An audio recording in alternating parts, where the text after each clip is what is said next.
Buenas tardes. Vamos a iniciar la sesión 12 de esta audiencia de control de acusación. Hoy, jueves 7 de noviembre del 2024, siendo las 15 horas con 23 minutos, con las disculpas porque estábamos recomponiendo de la audiencia anterior, que justo fue con la doctora López. Continuar con esta audiencia del Juzgado Supremo de Investigación Preparatoria, el cargo del juez Checla Soria, como dije, en su sesión 12ª, correspondiente al control de acusación del expediente 19-2021-21, proceso seguido contra don Julio José Lanasca Ricalde y otros por los delitos de cohecho pasivo específico y otros en agravio del Estado. Esta audiencia además va a ser registrada en audio y video. Vamos a acreditar a los asistentes. Señora fiscal. Gracias. Buenas tardes, señor juez supremo, y con todos los presentes por el Ministerio Público, Berusca López Aragón, fiscal adjunto supremo de la Primera Fiscalía Suprema Transitoria, especializada en delitos cometidos por funcionarios públicos, con demás datos ya consignados en la sesión inicial de esta audiencia. Gracias. Gracias, doctora. Por la Procuraduría Pública.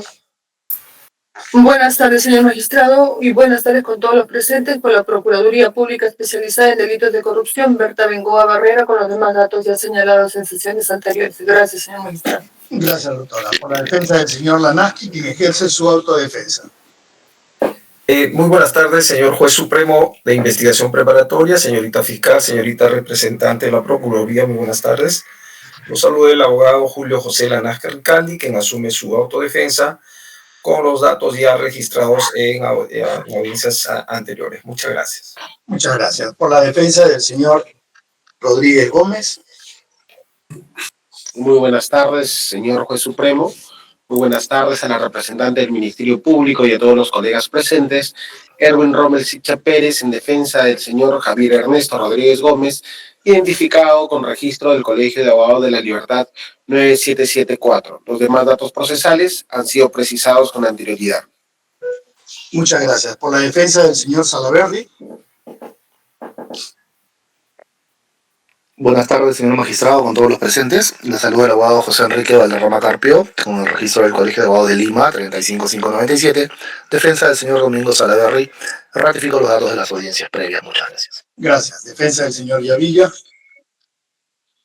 Señor magistrado supremo, muy buenas tardes. Representante del Ministerio Público, colegas. El abogado Jefferson Puma Quispe, con registro en el Colegio de Abogados de Lima, 91088. Y demás datos ya precisados en sesiones anteriores. Muchas gracias. Gracias. Defensa del señor González. Sí. Buenas tardes, señor magistrado, colegas que me acompañan, representante de la Fiscalía, Ricardo Menegas, y en representación de Eliseo Miguel González Guapaya, por los demás datos y domicilios ya indicados en autos anteriores. Gracias. Por la defensa del señor Cusalegui.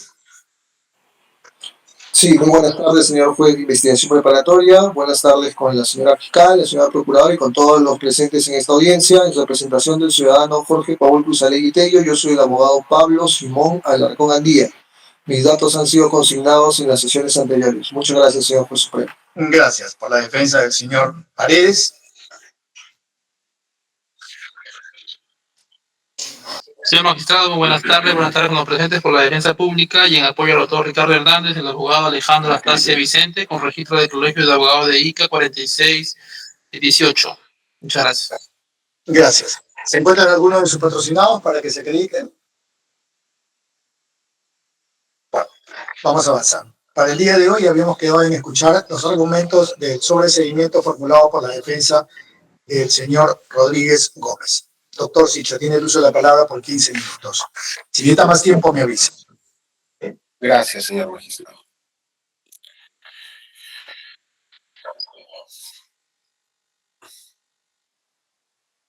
Muchas gracias. En cuanto a mi patrocinado, aun cuando seguimos reiterando, y usted lo va a poder evidenciar ahora incluso de manera más clara, porque son las mismas pruebas, siempre se le ha imputado por un solo comportamiento 2 delitos distintos. Aunque 3, porque hay una calificación alternativa en cuanto al primer hecho. Esta defensa, señor magistrado, solicita que se declare fundado el sobreseguimiento de la causa a favor de mi patrocinado Javier Ernesto Rodríguez Gómez respecto de la acusación fiscal por la presunta comisión de los delitos de tráfico de influencias a título de instigador, alternativamente cohecho activo genérico, y por el delito de cohecho activo específico a título de cómplice, ambos en presunto agravio del Estado. Las causales sobre las cuales hemos sustentado para ambos delitos, para ambos supuestos dos hechos, son los previstos en el inciso A, B y D del numeral 2 del artículo 344 del Código Procesal Penal.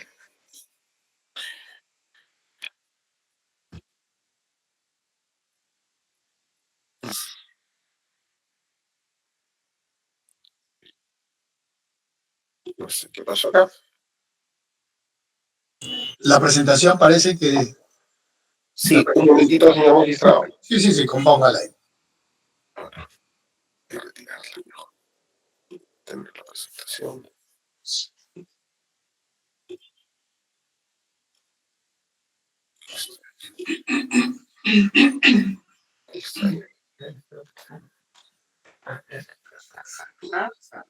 Ahí. Y debería ser ahí. Parece. Bueno, señor magistrado, de la ausencia de diapositivas, vamos, no. Luego más bien las envía por correo para poderlas revisar acá, porque siempre las presentaciones te dan una visión de perspectiva, ¿no? Sí. A ver, voy a intentarlo por última vez.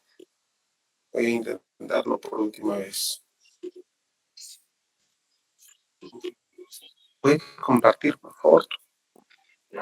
Sí. Mi asistente va a proceder a compartir, señor magistrado. Perfecto. Mientras tanto, vamos avanzando. En cuanto al primer hecho, señor magistrado, el Ministerio Público ha atribuido, conforme usted ya lo tiene absolutamente claro, el título de instigación del delito de tráfico de influencias, o alternativamente también se nos ha atribuido cohecho activo genérico. En el esquema que el Ministerio Público ha planteado, justamente aparecen 5 actores, en orden en cierta medida secuencial, porque primero aparecen los empresarios Domingo Salaverry y Simón Lavilla, luego está el señor Javier Rodríguez, luego el señor Gianfranco Paredes, luego el señor Walter Ríos y finalmente el juez, el señor Lanasca Ricaldi. ¿Y por qué ha establecido esa secuencia en la lógica que asume el Ministerio Público?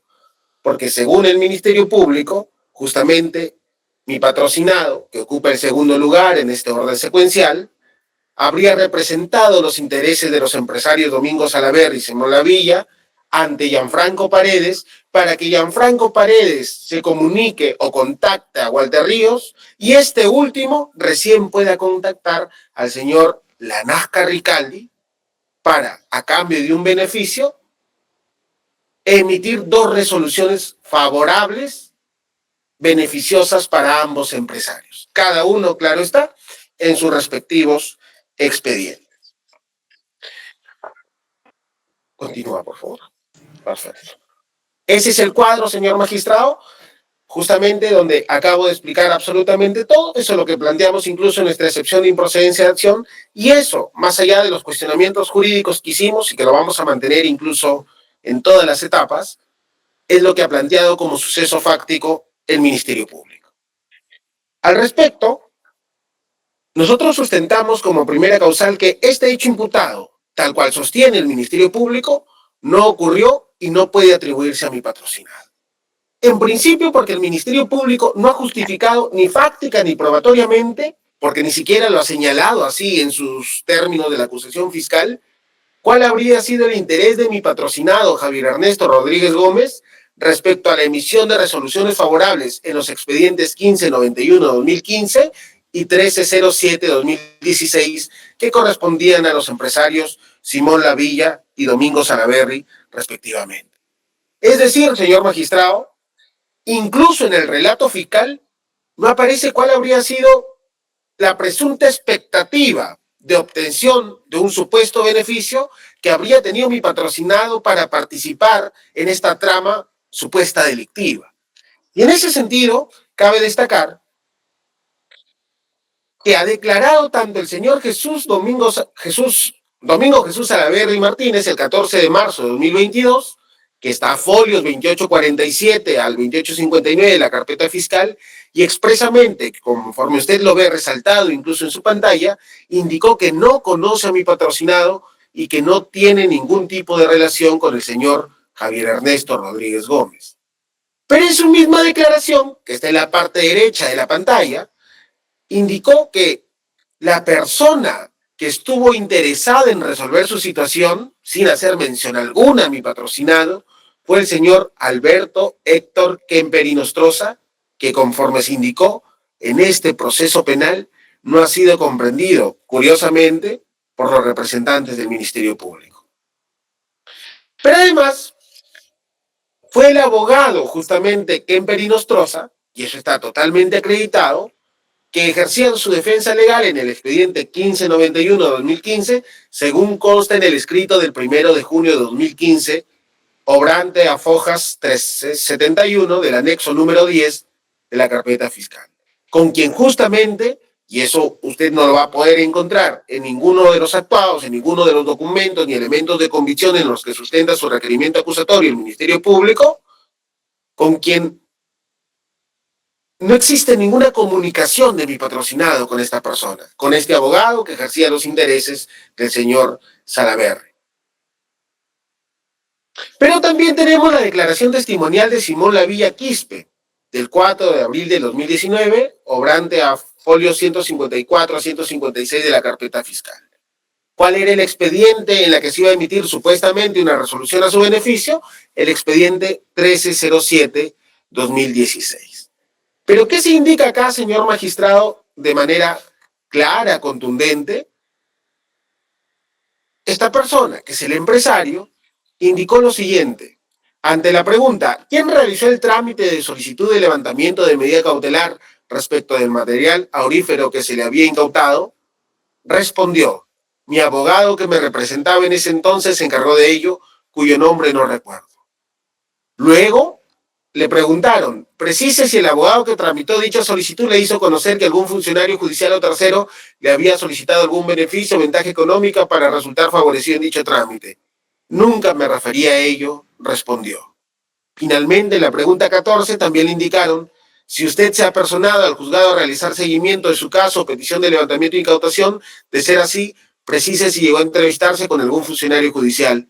No me ha personado, todo lo hacía por intermedio de mi abogado. Además, en ese tiempo no tenía residencia en Lima. Señor magistrado, es decir, según esta declaración del señor Lavilla, todo el trámite se realizó por intermedio de su abogado. Y en la declaración justamente del abogado Kemper Inostroza del 18 de marzo de 2022, obrante a folios 233 a 244 del cuaderno de declaraciones, que señaló que fue abogado de Lavilla y su empresa en el procedimiento administrativo ante SUNAT Aduanas con motivo de la incautación del material aurífero que luego dio origen al expediente 1307-2016.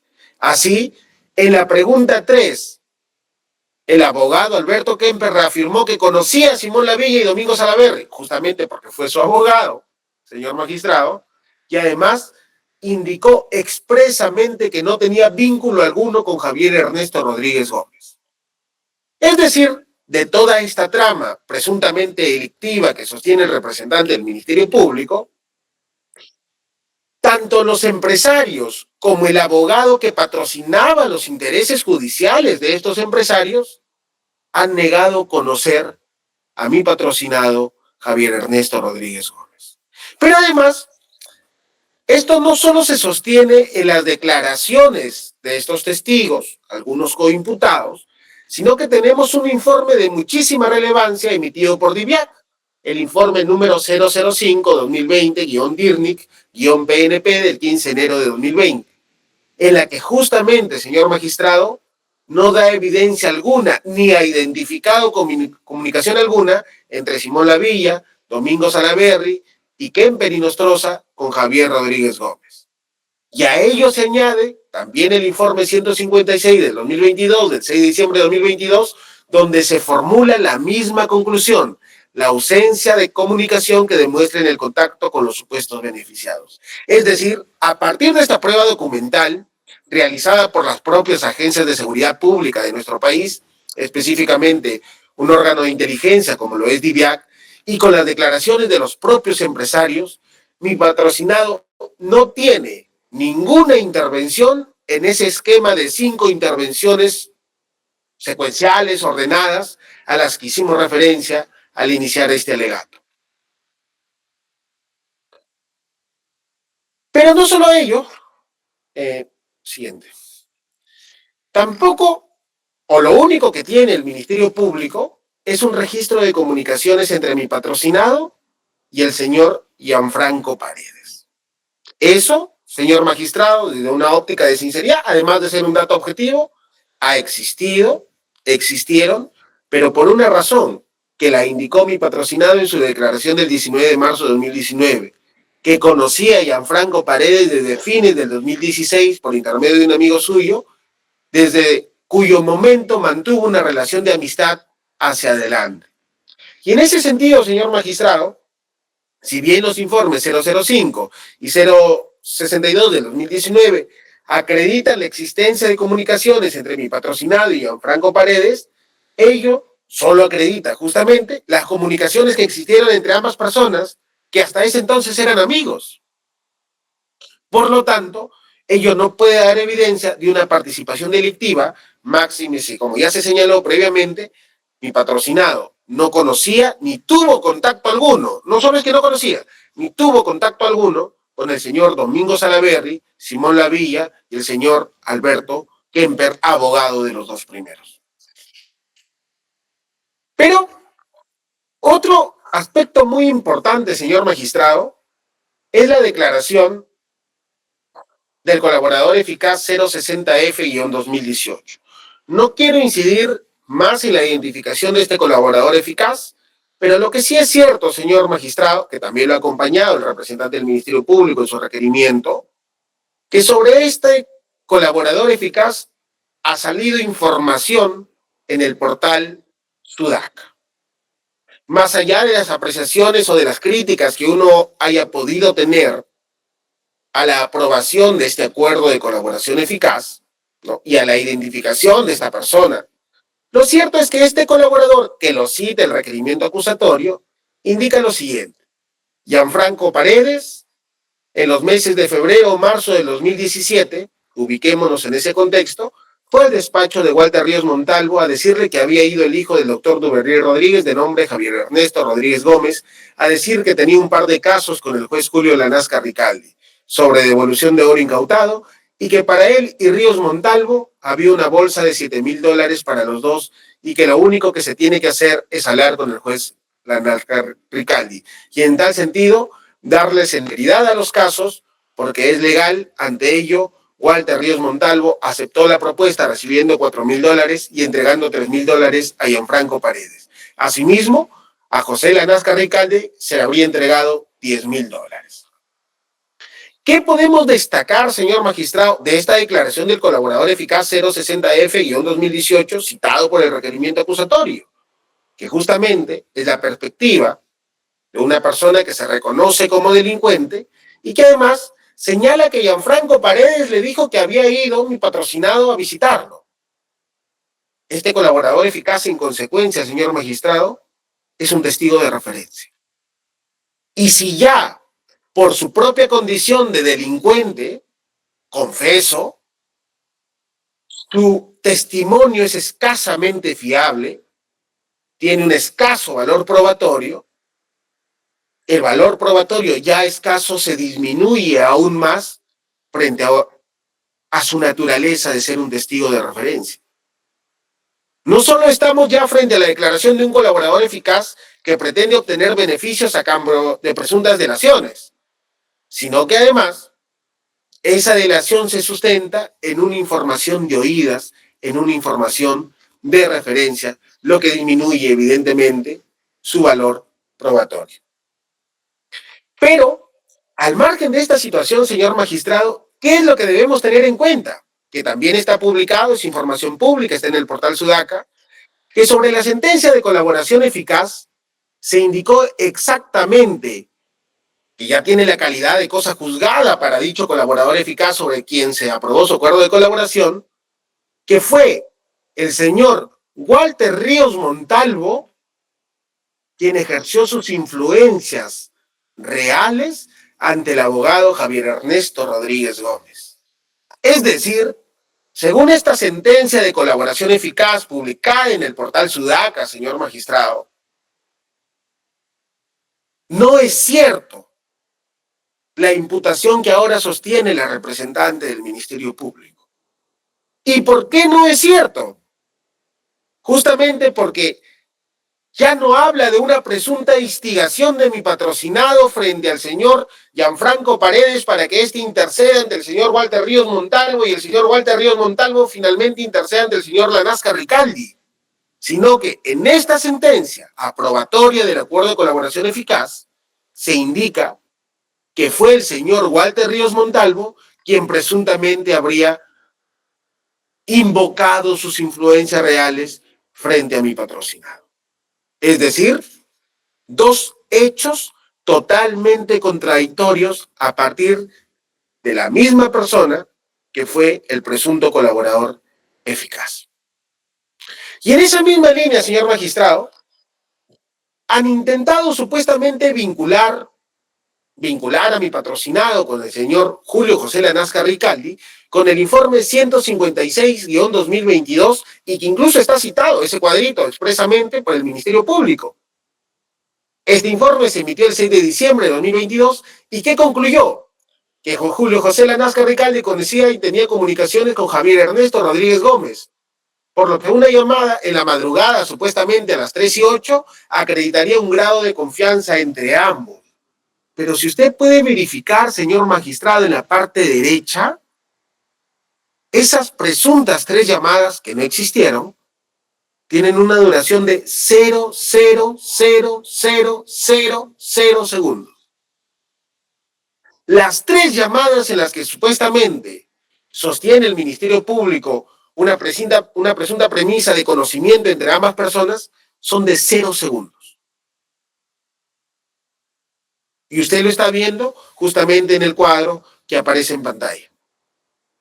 Y en ese sentido, señor magistrado, es evidente que el hecho tal cual ha postulado el Ministerio Público no ocurrió y tampoco se puede atribuir a mi patrocinado. En cuanto a la tipicidad del comportamiento, partiendo de lo que ya hemos señalado en la excepción de improcedencia de acción, para nosotros no puede existir un tráfico de influencias en cadena y desde la lógica que ha planteado el Ministerio Público, evidentemente mi patrocinado es el segundo en el orden secuencial, pues la otra persona intermediaria habría sido el señor Gianfranco Paredes para llegar recién al señor Walter Ríos, quien habría sido el traficante de influencias. No quiero incidir más allí, usted ya emitió un pronunciamiento, señor magistrado, evidentemente nosotros vamos a sostener una tesis diferente durante todo el proceso penal, pero no quiero allí hacer mayor referencia hasta este momento.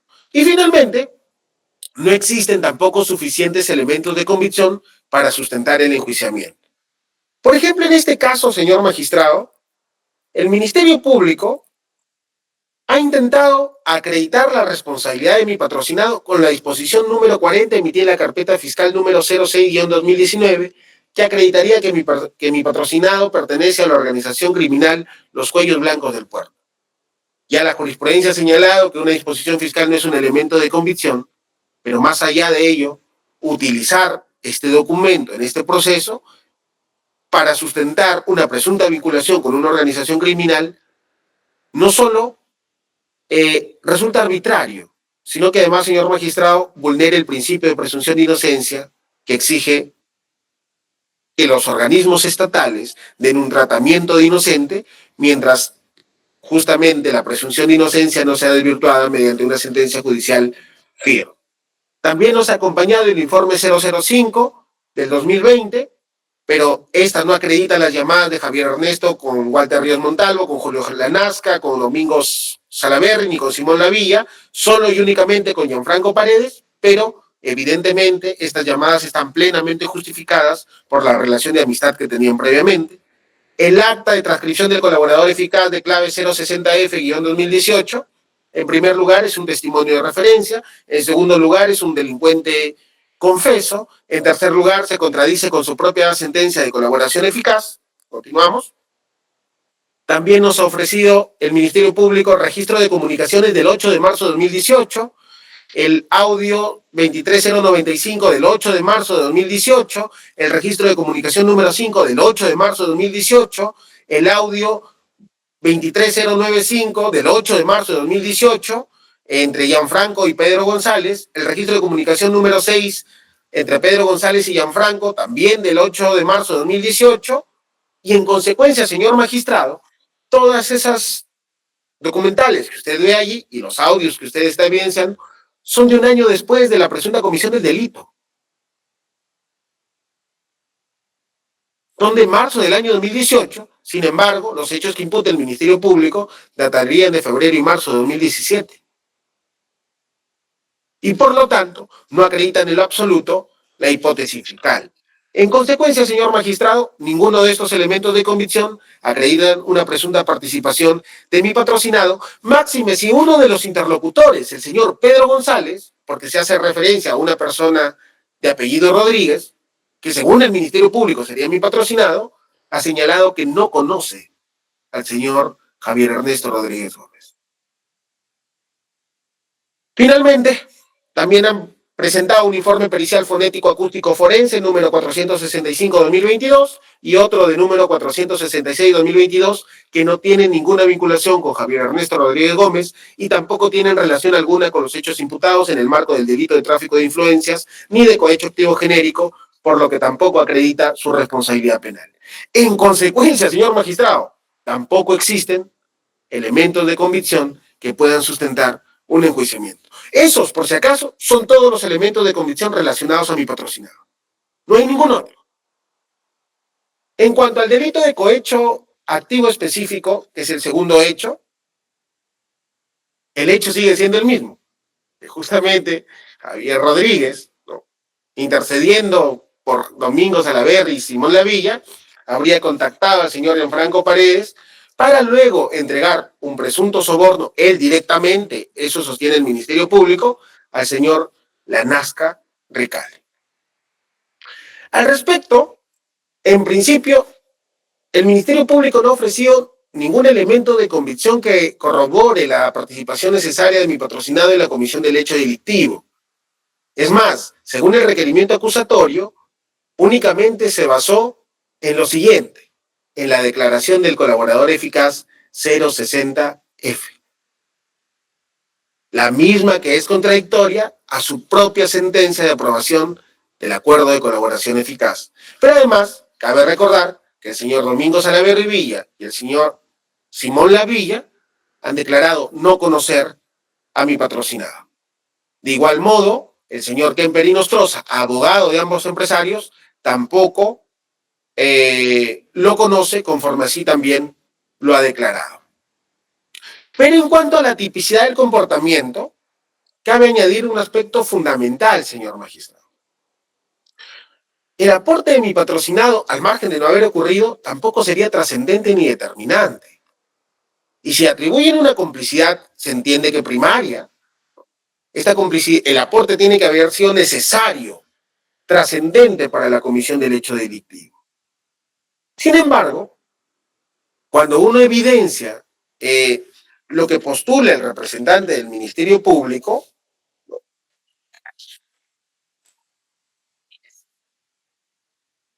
en la lógica que plantea el Ministerio Público, tenemos lo siguiente: que el colaborador eficaz ha indicado, y el señor José Domingo Salaverry Martínez, el primero indicó que Gianfranco Paredes le había dicho que Javier Rodríguez tenía una supuesta propuesta, mientras que el empresario Salaverry Martínez indicó que Alberto Kemper Inostroza le solicitó dinero.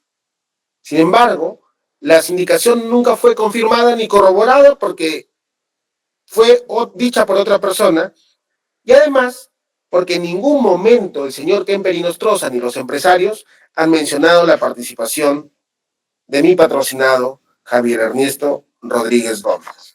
Pero al margen de ello, lo que sí tiene que tenerse en cuenta es que según el Ministerio Público, primero pacta el señor Walter Ríos Montalvo con el señor Lanasca Recalde, y que luego se habría dado la entrega directa por parte de mi patrocinado. Y justamente habría sido posterior Porque el primer pacto que se realiza entre el señor Lanasca Ricaldi y el señor Walter Ríos Montalvo es el resultado del presunto acto de tráfico de influencias en el que habría participado mi patrocinado. Y luego de haber establecido este pacto venal entre el señor Walter Ríos Montalvo y Lanasca Ricaldi, él habría ejecutado la entrega directa del dinero. Como consecuencia de ello, esta conducta, señor magistrado, no sería ni trascendente ni determinante, ¿no?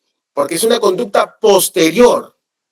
Por lo tanto, al ser postconsumativa, también sería un acto atípico. Pero, el siguiente, por favor.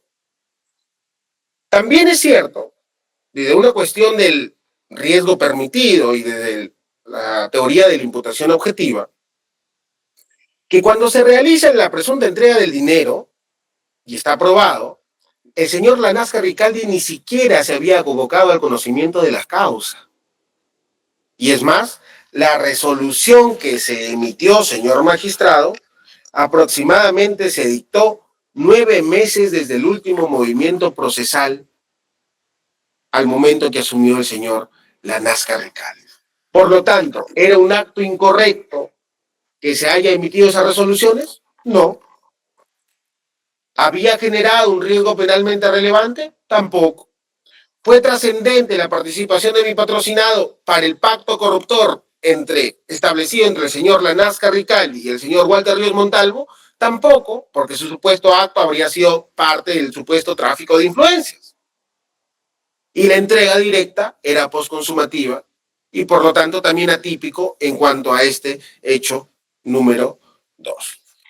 En cuanto a la inexistencia de elementos de convicción para solicitar fundadamente el enjuiciamiento del imputado, tenemos lo mismo. Son absolutamente los mismos elementos de convicción, señor magistrado. Tenemos la declaración, tenemos la declaración del colaborador eficaz 60F, tenemos la declaración de Jesús Salaverry Martínez, tenemos el informe 005-2020, tenemos el acta de transcripción del colaborador eficaz 060F, tenemos el informe 062 del 2022, tenemos el registro de comunicación número 4, tenemos su correspondiente audio, el registro de comunicación número 5, su correspondiente audio, el registro de comunicación número 6, su correspondiente audio, y los informes periciales. Los informes periciales, ninguno están relacionados a mi patrocinado.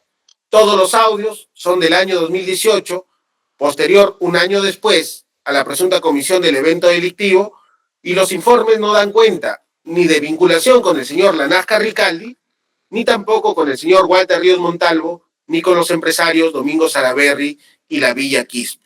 Con lo único que para ambos hechos se puede acreditar con el informe 005-2020 es las comunicaciones que tenía mi patrocinado con el señor Gianfranco Paredes Gómez, pero que eso está explicado por la relación amical previa que mantenían desde el año 2016. En consecuencia, señor magistrado, no solo estamos frente a un hecho que nunca ocurrió, sino que además de lo que señala el Ministerio Público como elementos de convicción que sustentarían el enjuiciamiento, estos son insuficientes.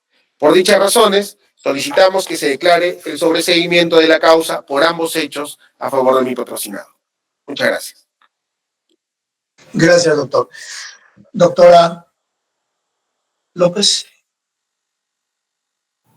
Bien, señor juez. ¿No? 25 minutos está bien, si necesita un poquito más me avisa. Sí, un poquito más voy a necesitar. 30 entonces. Ya, está bien, yo le aviso. Ya, gracias. Bien, señor juez supremo, el Ministerio Público solicita desde ya que se declaren infundados todos los requerimientos de sobreseimiento postulados por los acusados en la presente causa.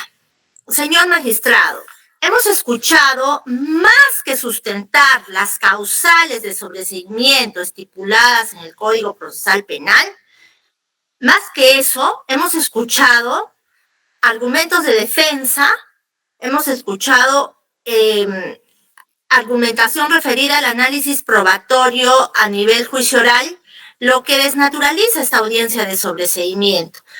Ya la Corte Suprema, en el último acuerdo plenario 7/2023, ha señalado en el fundamento 23, primeramente, en el fundamento 25 y 27, cuál es la dinámica de razonamiento que se debe aplicar en este tipo de audiencias. Primero, el juez debe controlar la concurrencia de los elementos de convicción a nivel de probabilidad preponderante o prevaleciente. Es decir, tiene que verificar cuál de las posturas de las partes en esta audiencia es la que tiene más preponderancia o alta probabilidad de que haya sucedido.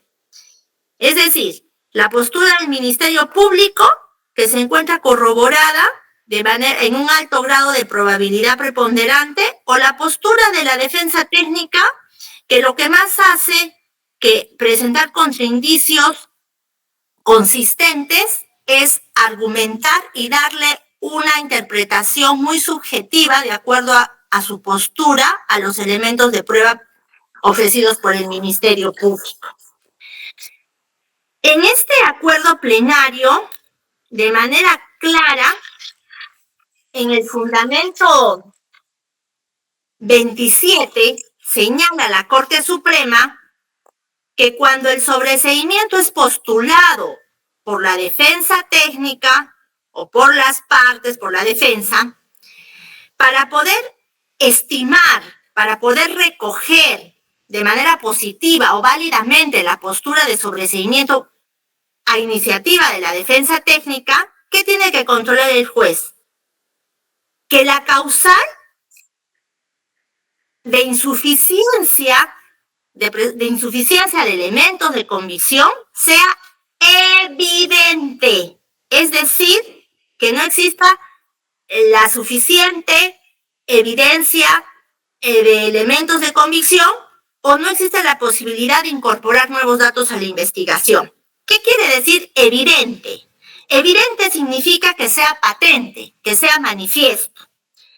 Entonces, esta insuficiencia probatoria que alegaría la defensa debe apreciarse por el propio tenor del escrito de acusación. Es decir, debe fluir de manera clara, sin necesidad de recurrir a la valoración de los elementos de convicción o existir una refutación a la hipótesis defensiva de las partes. Tampoco las partes tienen que hacer una profunda argumentación como la que han hecho, sino que tiene que fluir de manera clara y fácil del propio texto de la acusación, lo cual no ha sucedido en el presente caso. Pues evidenciamos que no es de fácil evidencia porque no existe la causal invocada. Han invocado todas las causales estipuladas en el artículo 344 del Código Procesal Penal. No, han indicado los abogados de manera indistinta, pero finalmente han hecho alusión a todas estas causales, indicando que el hecho no se habría suscitado, que el hecho objeto de la causa no se realizó o no puede atribuírsele al imputado.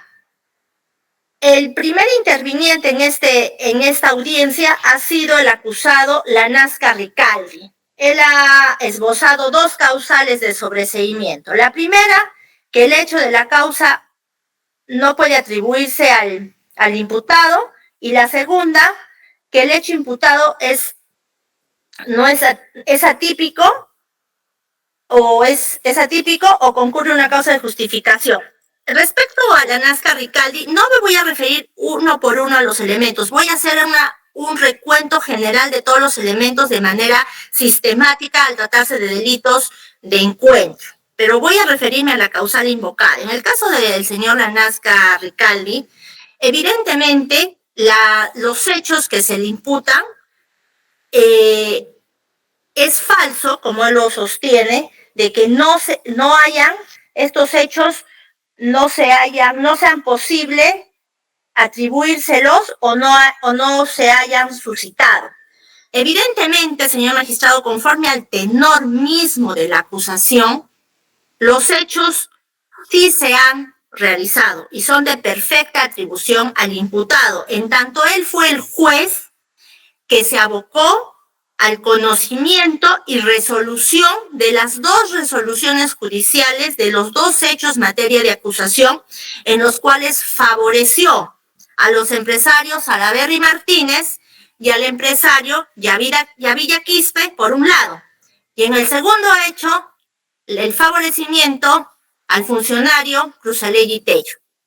Entonces, el tema del análisis de que el hecho no puede ser imputado a un determinado acusado debe partir no del análisis del tipo penal, como incorrectamente lo han hecho todos los abogados, iniciando con el abogado de Cruzallegui Tello, de Quispe Yavilla, ha hecho un análisis de los elementos objetivos del tipo penal para poder inferir de manera ilógica que el hecho no se puede atribuir a su patrocinado, lo cual de antemano ya nos pone en un escenario de una ilogicidad manifiesta en el razonamiento del abogado, puesto que esta causal se analiza no de cara a los elementos del tipo penal, sino esa causal de que el hecho no se puede atribuir al imputado se analiza de cara a los fácticos materia de imputación, no al tipo, sino a los fácticos.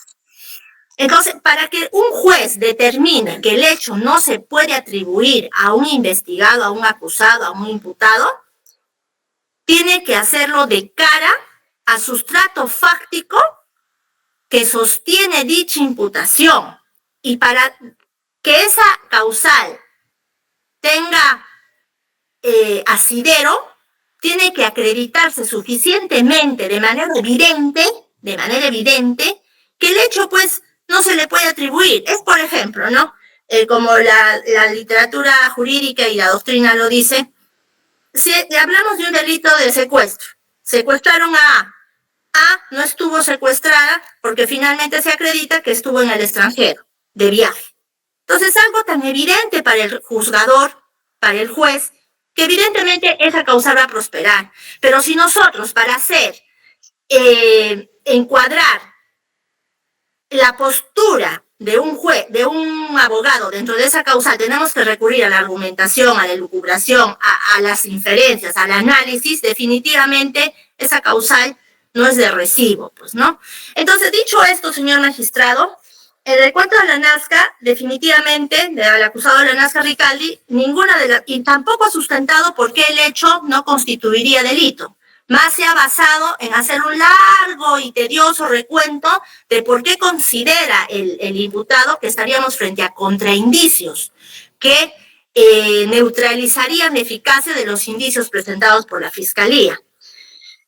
Y al haber hecho este análisis, ha desnaturalizado las causales que ha invocado. Respecto al abogado de...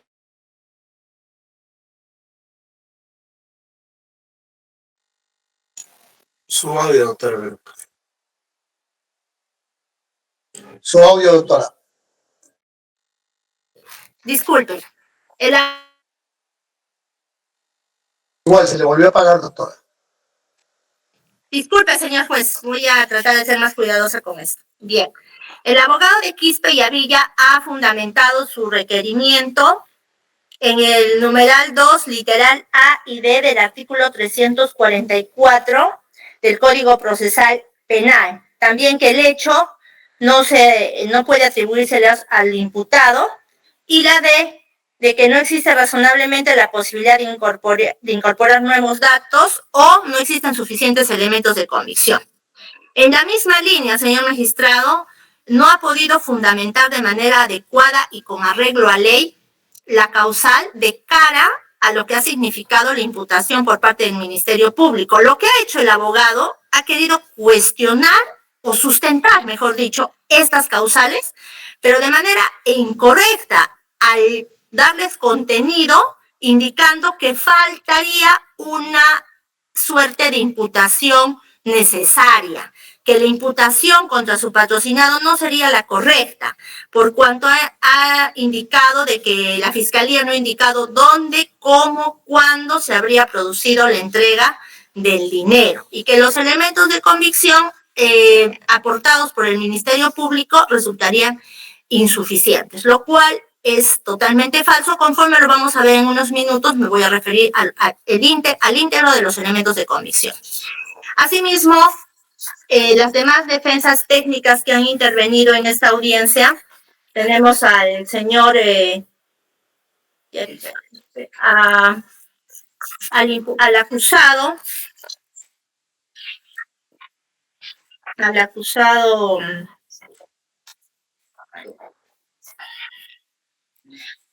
en el caso del señor González Guapaya, ha indicado que también existiría insuficiencia de elementos de convicción, lo cual también es inexacto, puesto que el Ministerio Público, conforme lo va a señalar en estos momentos, después de esta intervención, vamos a abordar a profundidad los elementos de convicción.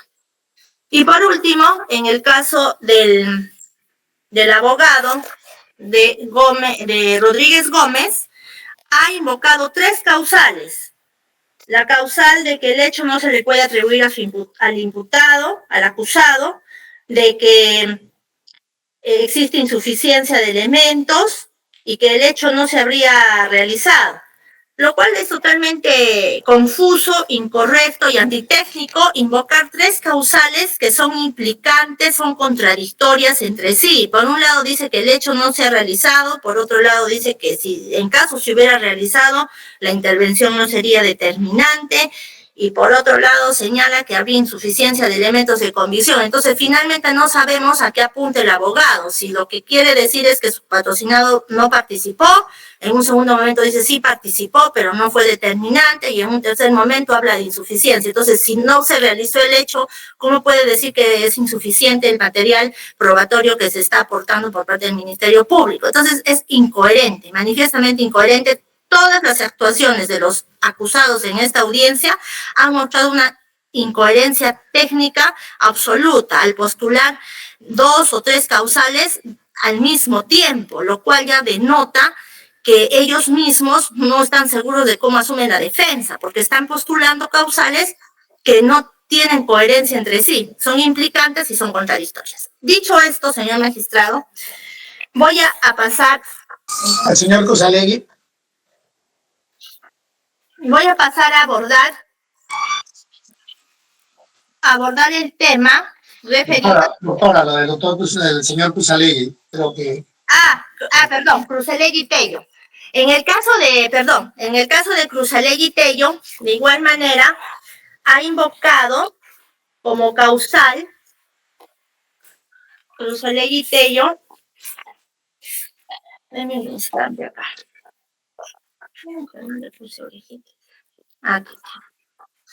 El señor Cruzalegui Tello, en la solicitud de sobreseimiento, ha invocado los literales B y D del artículo 344. De la misma manera, en el B ha señalado que el hecho es atípico y en el D que no existe la posibilidad de incorporar nuevos datos a la investigación. Lo que ya, como lo he venido indicando, señor magistrado, pone de manifiesto 2 causales totalmente incoherentes. Por un lado, dice que el hecho es típico y por otro lado que hay insuficiencia de elementos. No pueden concurrir de manera simultánea estas 2 causales. Bien es atípico o bien no hay elementos, porque si es atípico ya no tendría razón de ser de hablar de elementos, ¿no? Eso en cuanto al análisis técnico de las causales que han sido invocadas de manera indiscriminada y antitécnica, como lo he venido señalando.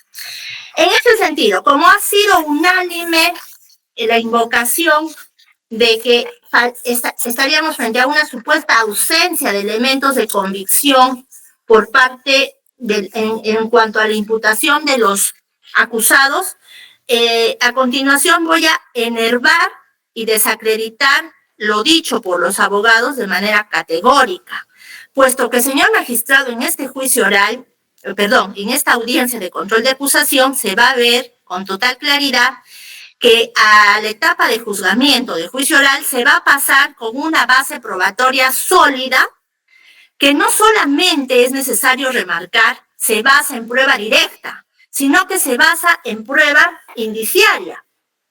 En prueba indiciaria que debe ser valorada a nivel de lo que exige el artículo 158 del Código Procesal Penal, que el indicio esté probado, que la inferencia esté basada en las reglas de la lógica, la ciencia y las máximas de la experiencia, y cuando se trate de indicios contingentes, estos sean plurales y convergentes, y que no se presenten contraindicios consistentes. Contraindicio consistente no es que el imputado le dé una interpretación subjetiva de acuerdo a su postura a cualquier elemento de convicción. Eso no es un contraindicio contingente. Dicho esto, pasemos a analizar. Voy a analizar de manera global los indicios y me voy a detener a indicar a quién vincula dicho indicio y cómo lo vincula con los fácticos en materia de imputación. Bien, tenemos el informe 228-2019 de la DIVIAC, señor juez, del 20 de noviembre del año 2019. Conforme a la acusación, se tiene que, de acuerdo a este informe de DIVIAC, en los últimos días del mes de diciembre del año 2016 y los primeros días del año 2017, César Inostroza se comunicó con Ríos Montalvo, presidente de la Corte del Callao. Entonces, para el Ministerio Público, se sostiene que estas llamadas de fines del año 2017 tenían como objetivo, conforme lo ha señalado el colaborador eficaz 60F 2018, a quien pretenden desacreditar llamándolo delincuente, llamándolo testigo de referencia, pueden llamarlo como quieran, pero es un órgano de prueba válido que cuenta con una sentencia judicialmente reconocida. Entonces, este colaborador eficaz ha señalado que se han reunido, que han tenido estas llamadas de coordinación entre Walter Benigno Ríos Montalvo y César Inostroza para poder coordinar el nombramiento de la Nazca Ricaldi, ¿no? ¿Por qué? Porque César Inostroza era oriundo de Huancayo, del departamento de Junín, y la Nazca Ricaldi también lo es. Por ser paisanos y por ser oriundos de dicha región del Perú, habría César Inostroza solicitado a Walter Benigno que lo coloque en un cargo de juez en la Corte del Callao en el año 2017, conforme se ha dicho en esta declaración de colaboración eficaz del 9 de mayo, lo cual se encuentra corroborado con el flujo de llamadas del año 2017 en que Walter Benigno se comunicó con César Inostroza Pariachi. En segundo lugar, cronológicamente hablando, tenemos el reporte histórico de llamadas entre la Nazca Ricaldi y César Inostroza, conforme al informe 174-2019 del 25 de octubre del 2019. La Nazca y César Inostroza reportan 2 llamadas del 30 de junio del 2017. César Inostroza llamó a la Nazca. Pueden decir muchas cosas los abogados, decir que esa llamada duró 00 minutos, 00 segundos, pero hay un tema que no se puede negar a nivel indiciario, que nadie llama, de acuerdo a las reglas de la lógica, nadie llama a un desconocido, porque si uno llama a otra persona es porque lo conoce, porque tiene su número de teléfono. Y ahí queda registrado que no se concretó la llamada porque el destinatario de la misma no contestó. Pero eso no significa que ambas personas no tengan un vínculo o se conozcan.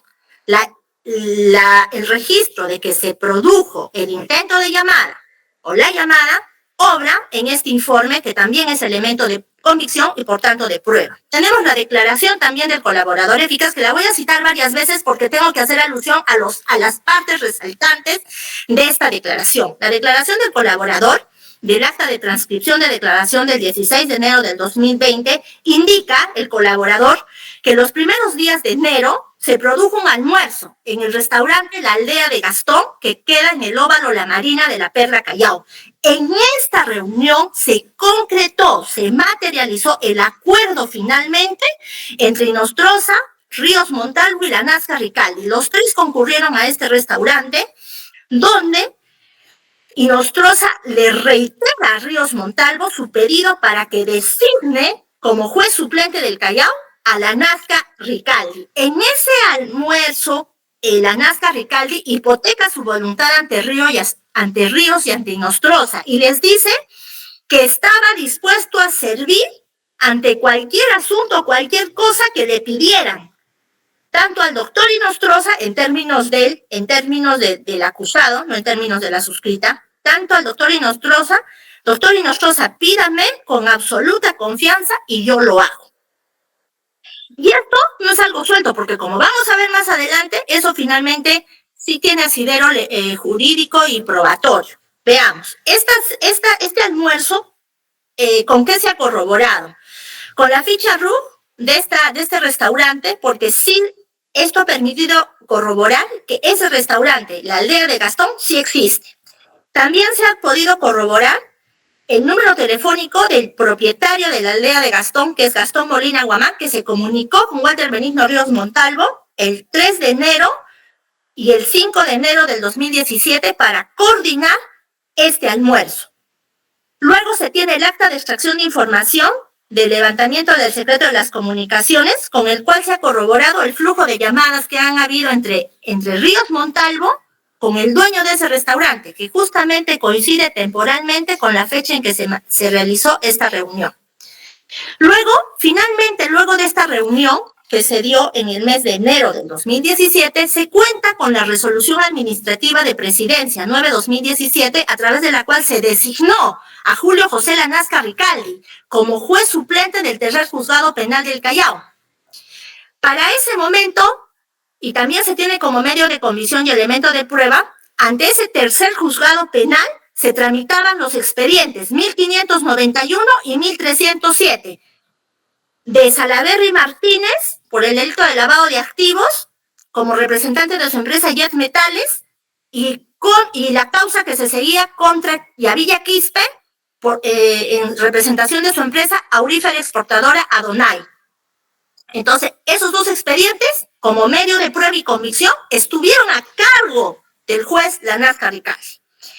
Luego se tiene que, como elemento de prueba, la resolución judicial por medio de la cual se ordenó la incautación del oro de Salaverry Martínez, del material aurífero.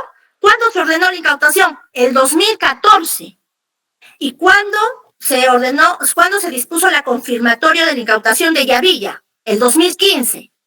Con esto, señor juez, hemos acreditado como elemento de convicción y de prueba que estos procesos de incautación de material aurífero de ambos empresarios estaba paralizado desde el 2014 y desde el 2015. No avanzaba, su oro estaba incautado con confirmatoria de incautación. Pero cuando llega el señor Lanasca, conforme también lo tenemos como elemento de convicción, ya se empieza a impulsar estos procesos. Veamos. Salaverry Martínez presentó, también está como elemento de convicción, una solicitud de variación de incautación el 30 de junio del 2016. Y el 28 de marzo, Lanasca Ricaldi dispone, mediante resolución, poner a despacho los autos. Él ingresa como juez en enero del 2017 a la Corte del Callao.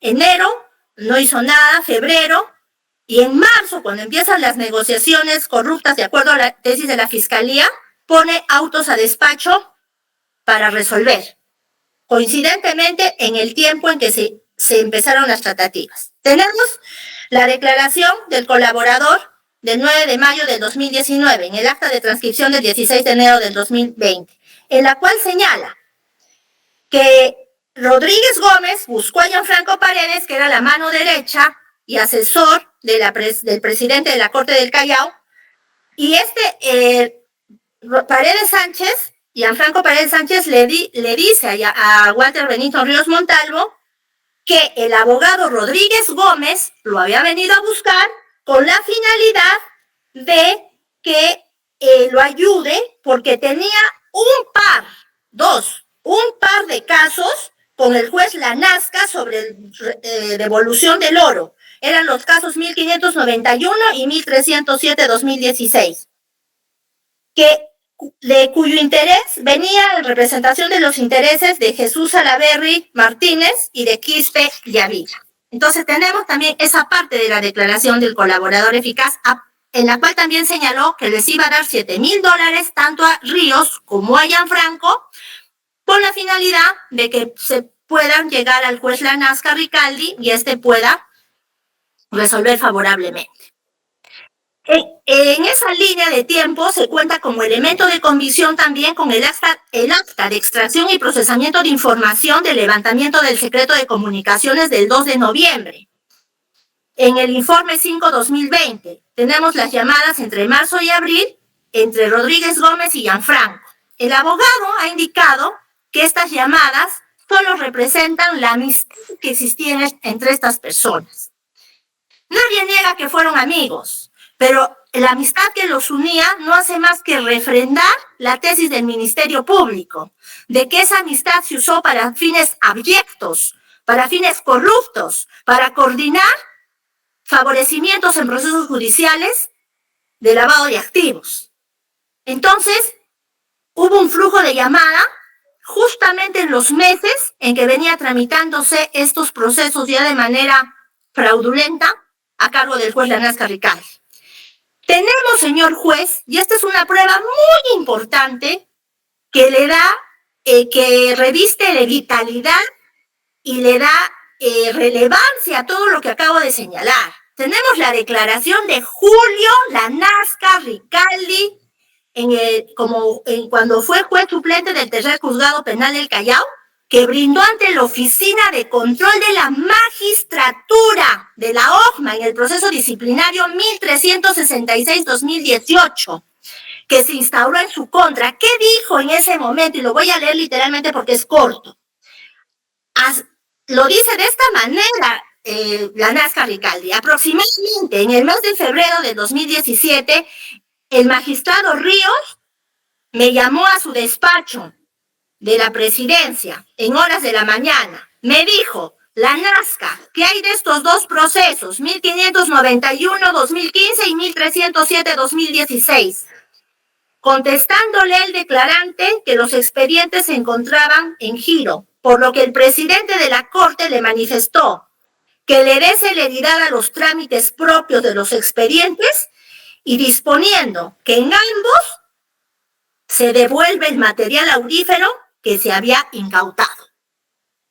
Lo dice el propio Lanasca Ricaldi en el momento en que le abrieron proceso por haber devuelto el oro.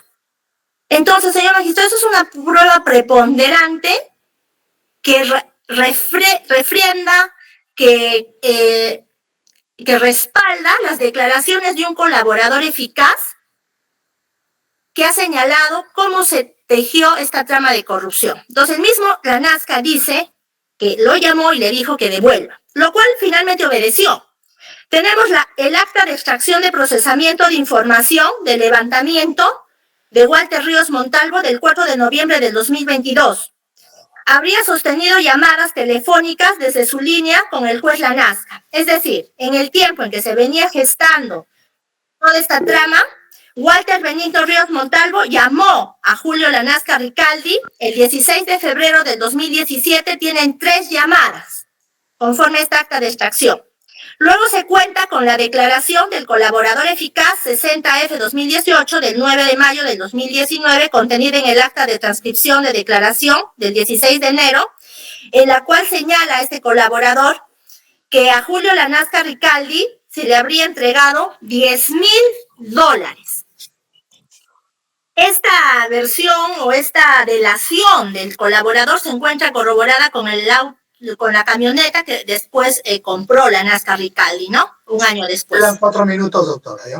Luego tenemos la declaración de Salaverry Martínez, que señala que se reunió con Kemper y Nostroza, y que Salaverry Martínez ha señalado que almorzó y se reunió con el juez Lanasca Ricaldi.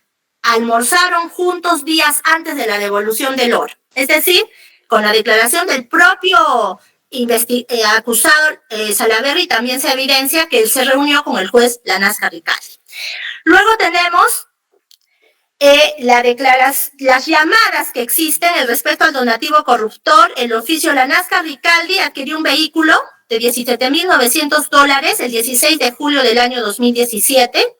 Luego tenemos las llamadas entre Rodríguez Gómez y Gianfranco en el mes de marzo, que acreditan las continuas coordinaciones que se hicieron. Luego tenemos el informe 062, que acreditan las llamadas entre Walter Ríos, la Nazca, Gianfranco, la Nazca, y Gianfranco y Javier Rodríguez Gómez. Luego tenemos el escrito de apelación del 30 de abril en el proceso disciplinario que se le abrió a la Nazca Ricaldi.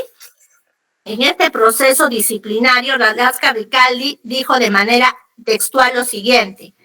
Dice que las personas que estaban constantemente tras el seguimiento de estos procesos era el secretario de confianza de Presidencia, Gianfranco Paredes.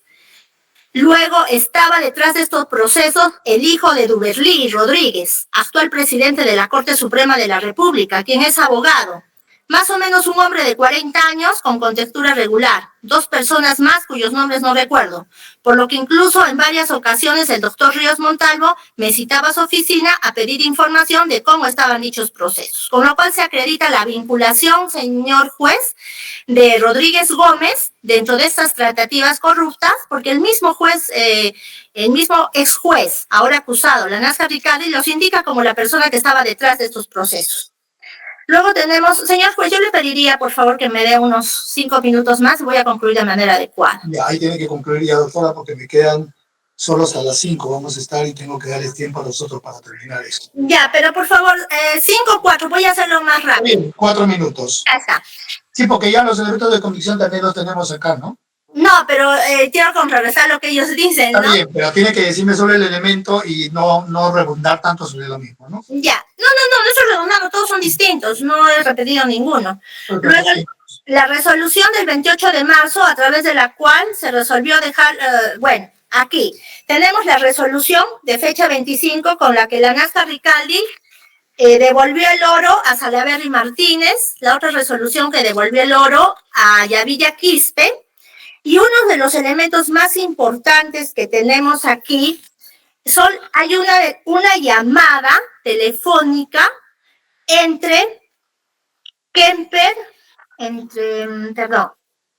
Simón Yavilla Quispe y Ernesto Rodríguez Gómez. El abogado ha indicado en esta audiencia, el abogado de Rodríguez Gómez, que su patrocinado jamás se ha comunicado con ninguno de los interesados en estos procesos de devolución de oro. Pero conforme al informe 005-2020 de la DIVIAC, Simón Yavilla Quispe registra una llamada telefónica con Ernesto Rodríguez Gómez en el año del 2017, lo cual para el Ministerio Público explica cómo habría sido el nexo para que el abogado Kemper conociera a Ernesto Rodríguez Gómez, porque el abogado Kemper primero fue abogado de Yavilla Quispe en otro proceso judicial ante aduanas, y entonces este sería el nexo, Yavilla habría sido el nexo para que Rodríguez Gómez se conozca con el abogado Kemper. Por lo tanto, también hay evidencia de ello. En cuanto al segundo hecho, señor magistrado, donde ha sido involucrado el imputado, la Nazca Ricaldi, para contrarrestar estos elementos que ha señalado el abogado de la defensa, indicando que solamente contra su patrocinado, en el caso de Cruzalegui Tello, que no habría ningún elemento que lo vincula, eso es falso, porque Cruzalegui Tello registra llamadas telefónicas con la Nazca Ricaldi, conforme al informe 156-2022 del 6 de diciembre del 2022. Entonces, este investigado, ¿cómo va a hablar con el juez que iba a resolver su caso favorablemente? Entonces, sí existen llamadas. Y respecto de Elisario Guapaya, Elisario Guapaya fue el nexo entre Cruzalegui Tello y Walter Benigno Ríos Montalvo por la amistad que los unía, para que finalmente Ríos Montalvo pueda prometer o pueda, ofreciendo a la Nazca Ricaldi permanecer en el cargo, este último, en su calidad de juez, emite un fallo favorable absolviendo de los cargos por el delito ambiental a Cruzalegui Tello. Esos serían los elementos de convicción más resaltantes, señor magistrado, en cuanto a lo que ha hecho alusión la defensa técnica, ¿no?, de los imputados. Por esas consideraciones, señor juez, es evidente que nada de lo que ha dicho la defensa en esta audiencia tiene asidero legal. La Fiscalía ha sustentado de manera suficiente todos los elementos que corroboran, que fortalecen y que respaldan las acusaciones sostenidas en el requerimiento formal. Gracias, señores. Gracias, doctora. Para hacer las réplicas, por la defensa, vamos a ver los tiempos y el orden. Vamos a comenzar con la defensa del señor Rodríguez. Doctor Sicha.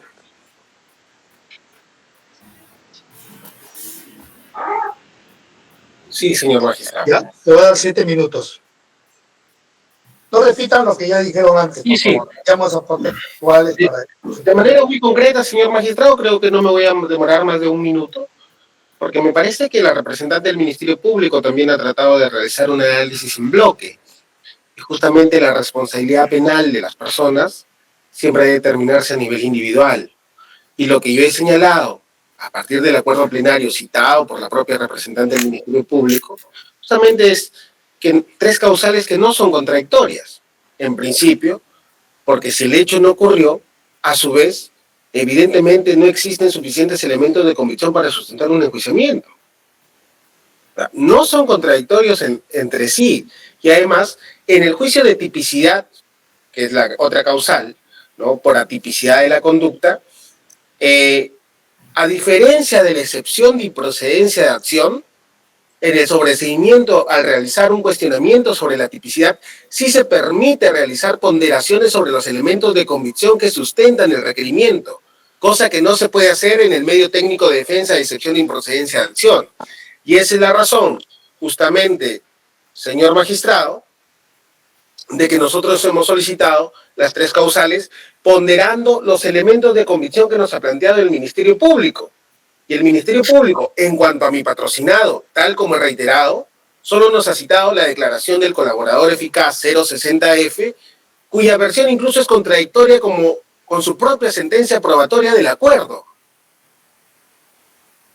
Y el informe de llamadas, que acreditan las llamadas con el señor Gianfranco Paredes Gómez, quien era su amigo desde el año 2016, tampoco acreditan un contenido delictivo. En ese sentido, señor magistrado, es evidente que el hecho no ocurrió conforme lo plantea el Ministerio Público, que los hechos son atípicos y tampoco existen suficientes elementos de convicción para sustentar un enjuiciamiento. Es todo lo que podría señalar desde esta parte, señor.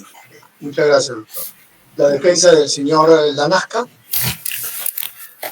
Sí, señor magistrado. Muchas gracias. Doctora, 7 minutos. Ya, muchas gracias. De repente va a ser antes de los 7 minutos, señor magistrado.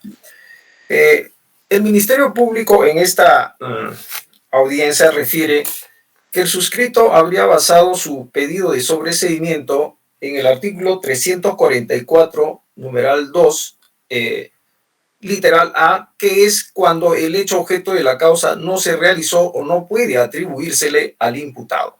Eso es lo que lo ha dicho y está grabado en audio y video.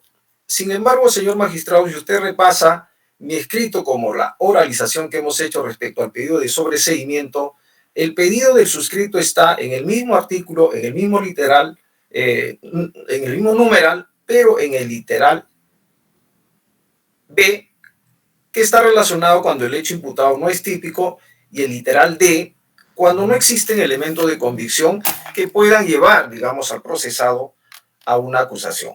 Entonces, por ahí, teniendo en cuenta ello, no me queda más que marcar, digamos, esta observación. Por lo tanto, no me voy a referir a alguna observación que ha hecho el Ministerio Público en ese extremo, del mismo que el suscrito no ha fundamentado. Cuando el Ministerio Público hace alusión al plenario 7/2023 para marcar su teoría del caso, dentro de ello dice que en efecto, cuando se realiza un sobreseimiento y se hace sobre la base de la inexistencia de elementos de convicción, estas deben ser evidentes. De todos los elementos, los contraindicios que nosotros hemos presentado, señor magistrado, se advierte que estos son muy evidentes. Y por eso vamos a precisar cuando el Ministerio Público dice que habría existido llamadas entre el señor Ríos y el señor Inostroza para la designación de la NASC en el cargo. Pero lo que no dice el Ministerio Público, que estas llamadas datan desde el año 2014 entre estas personas. Los hechos, ¿cuándo fueron? El año 2017. Entonces, decir que todas esas llamadas estarían relacionadas a los procesos de cuestionamiento es muy subjetivo, señor magistrado. Número 2, cuando dice que existe llamadas entre la Nazca y Nostroza, es lo que dice el Ministerio Público. Indicios, contraindicio. Señor, el señor Inostroza, ya lo hemos dicho, en 2 declaraciones ha dicho que jamás se ha comunicado conmigo. El suscrito también lo ha dicho, yo no lo conozco a ese señor. Ahí están los documentos, elementos de convicción totalmente evidentes, que se debe tomar en cuenta por parte del Ministerio Público para arribar a esa conclusión. Cuando dice que habría existido un almuerzo en el restaurante Aldea, señor, el propio señor que atiende y es propietario de ese restaurante, el señor Gastón Molina, ha referido que en ningún momento ha visto a estas personas, es decir, Río, La Nazca y Nostroza, en los primeros días de enero de 2017 en su restaurante. Él es el que atiende, es el que atiende a los comensales. Entonces es una testimonial totalmente fehaciente de que no existió esa reunión. Cuando el Ministerio Público dice, acá lo he anotado, señor, con mucha atención, dice, es un indicio muy importantísimo, relevante, su declaración en la OMA, pero ya lo hemos dicho, señor, en nuestra intervención, en nuestra locución, que se olvida, pues, de la existencia del principio de veracidad, que está regulado en la ley 27444, el derecho a la no autoincriminación. Y si de la lectura de esa declaración que hace el Ministerio Público, también digo que yo en ningún momento he aceptado la interferencia o el pedido que hacía el señor Ríos. Entonces hay que tener en cuenta en ese extremo el principio de presunción de veracidad y la no autoincriminación en sí administrativo, porque permite prueba en contrario. Ahí hemos esbozado todas las pruebas en contrario que finalmente en el supuesto negado que uno habría aceptado ello, desmienten lo mismo. Después hemos escuchado cuando dice el señor Salaverry, ha dicho que sí, pues habría habido una reunión, dice el Ministerio Público. Pero si el señor Salaverry en 2 declaraciones anteriores ha dicho que nunca le ha pedido nada a ningún funcionario público del Estado. Entonces hay que tener el contexto de esas 3 declaraciones y la Corte Suprema de la República se ha pronunciado en ese sentido. Cuando hay declaraciones contradictorias hay que sustanciar todo en conjunto, señor magistrado. Y no solamente un extremo. Evidentemente yo entiendo, eso es en beneficio de la teoría del caso de la señorita fiscal, pero también hay que tener en cuenta los derechos del acusado. Por otro lado, hay 2 declaraciones que el señor mismo Salaverry ha dicho que no ha entregado nada, absolutamente nada a nadie. Por último, señor, habla de la apelación que uno habría presentado también a nivel de OMA. Se aplica el principio de presunción de veracidad que hemos dicho. Y por último, señor magistrado, cuando habla de la existencia, bueno, de un nombramiento de suscrito, así como la cesación en el cargo, es evidente que ahí está, digamos, el resultado de la promesa que había hecho la Nazca en ese restaurante. Señor magistrado, nadie en su sano juicio puede decir textualmente, como se ha leído del colaborador eficaz, pídame usted, señor, todo lo que usted quiera, yo lo voy a hacer. Y por eso ahí están las resoluciones que se esgrimió y se arrojó. Eso es una locura, señor magistrado. Nadie en su sano juicio, menos el suscrito que tenía, digamos, un proyecto de vida profesional para adelante que se ha destruido por este proceso, nadie en su sano juicio puede hacer eso. Y es por eso, precisamente, porque el Ministerio Público, en todo caso, no explica acá por qué me cesaron en el cargo. Nosotros lo hemos explicado. Por la desobediencia, ahí está, hemos señalado, hemos leído textualmente de la forma como el señor, en un momento de su declaración, que ha mentido a lo largo de su declaración, y nosotros lo hemos corroborado, ¿cómo es que, entonces, por qué me cesan en el cargo? Si yo hubiera obedecido las órdenes del señor, ¿por qué me cesa? ¿Por qué me saca? Con mentiras, lo hemos, con recursos, con un documento, recursos de la Corte Superior de Justicia del Callao, donde el señor prepara toda mi salida, indicando de que todos eran jueces, titulares excepto el tercer juzgado, cuando eso era mentira. Y hay un documento, o sea, un elemento de convicción. No es, digamos, una teoría del caso que está asumiendo la defensa, señor, sin fundamento, una defensa jalada de los cabellos. No, ahí están todos los documentos. Si el Ministerio Público está trabajando con indicios, es evidente que nosotros, y lo hemos escuchado nuevamente al Ministerio Público, es evidente que nosotros también tenemos que trabajar con indicios. Y eso, señor magistrado, no puede ser, pues, que los argumentos de la defensa están en temas de fondo, que no debió sustanciarse en esta diligencia. No consideramos, con todo respeto, que eso sea así. Señor magistrado, por todo lo cual quisiéramos que tome en cuenta los argumentos últimos que estamos escribiendo respecto específicamente a lo que ha referido el Ministerio Público. Muchas gracias. Gracias, señor Lanasca. Defensa del señor Cruzalegui.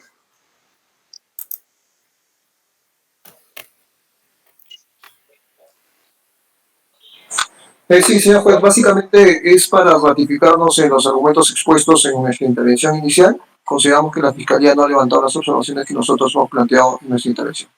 Solo en ese sentido, señor juez. Gracias. Gracias. Defensa del señor Yavilla. Señor magistrado, bien, para contradecir lo manifestado por la representante del Ministerio Público, quien ha señalado que esta defensa se ha basado sobre la base del tipo penal. En efecto, hemos hecho mención al tipo penal porque al parecer la Fiscalía no tiene claro cómo es que se comete ese delito, porque alrededor de su elocución hemos escuchado claramente hace mención al señor Rodríguez, a las otras personas que intervienen, pero ¿en qué parte o en qué momento es que interviene mi cliente a efectos de entregar algún tipo de donativo o ofrecer a través de una determinada persona? ¿Cuál es la vinculación de mi cliente con el señor Rodríguez, con el señor Lanasca y con las otras personas que intervienen? Definitivamente, en el peor escenario, si es que hubiese, porque yo hago la defensa del señor Yavilla, no hay ningún tipo de hecho, ningún tipo de atribución. Y si bien es cierto, señor magistrado, nosotros hablamos de imputación, obviamente es sobre la base de una imputación, de una atribución de hechos, que se determina si el hecho puede ser atribuido o no a una determinada persona.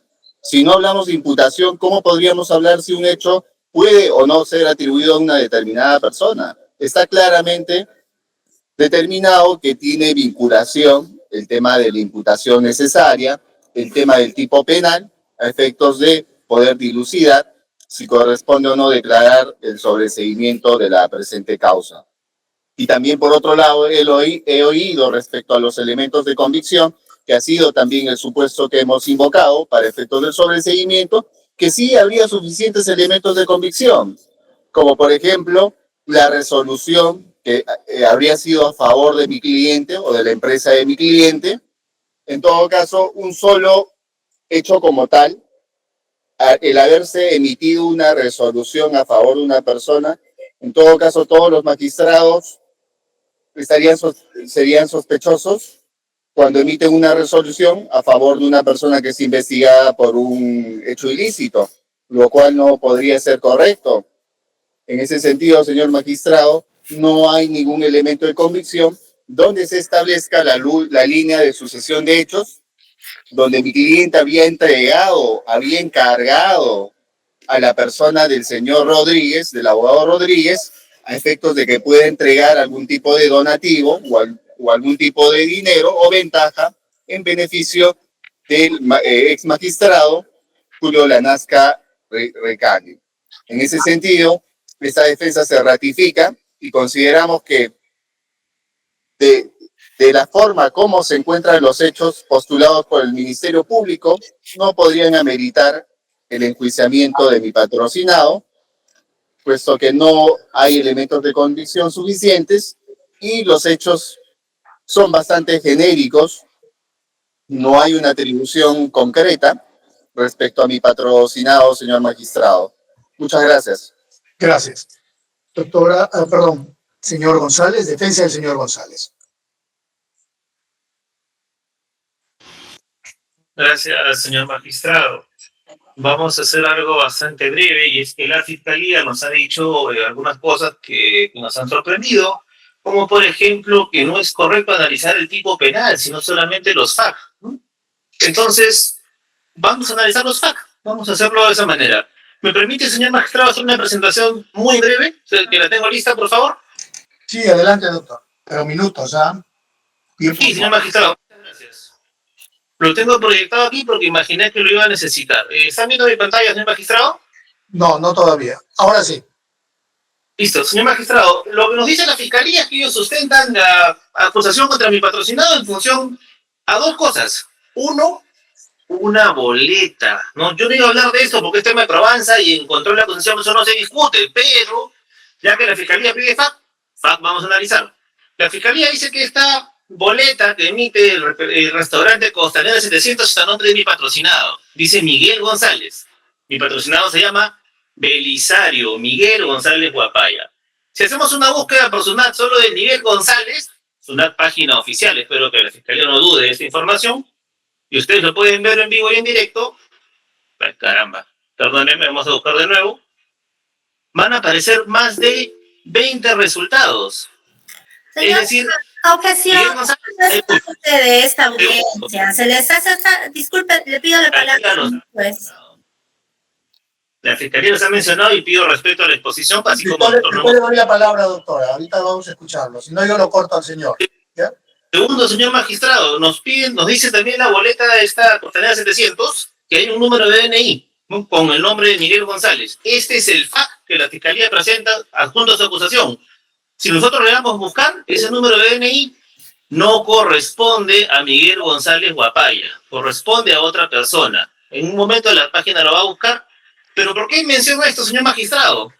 Ustedes lo acaban de ver en vivo y en directo, Fernando Grandaviera. Es decir, ese elemento que presenta la fiscalía, ese FAC con el que corrobora su aparente sólida teoría, no es sólido. Está mal. De hecho, nosotros hemos presentado, señor magistrado, un informe contable junto a este control de acusación que hemos presentado que dice claramente que las reglas de cómo se emite un comprobante de pago han sido vulneradas aquí, y eso lo ha reconocido el propio Tribunal Constitucional en el documento que hemos adjuntado aquí, pero para hacerlo más breve, señor magistrado, no voy a mencionar esa jurisprudencia, voy a pasar al segundo elemento, perdónenme, voy a pasar al segundo elemento que la Fiscalía postula contra mi patrocinado. Según la Fiscalía, el segundo elemento es que mi patrocinado estuvo a la misma hora que el señor Walter Ríos en el mismo restaurante Costanera 700. Ese es el otro FAC que menciona la Fiscalía. Señor magistrado, como puede ver, está usted aquí. Esto que estoy marcando es la antena repetidora y este globo es Costanera 700. Mire usted todos los restaurantes que están en la zona a la misma hora que la Fiscalía dice que mi patrocinado estaba en el mismo lugar que el señor Walter Ríos. Esto es un informe de un ingeniero que conoce del tema de telecomunicaciones y que concluye en la parte final que en esta zona, conclusiones, existen diferentes restaurantes que podrían estar en el ámbito de influencia de la antena, porque esta antena cubre 5.85 kilómetros cuadrados, 5.85 kilómetros cuadrados.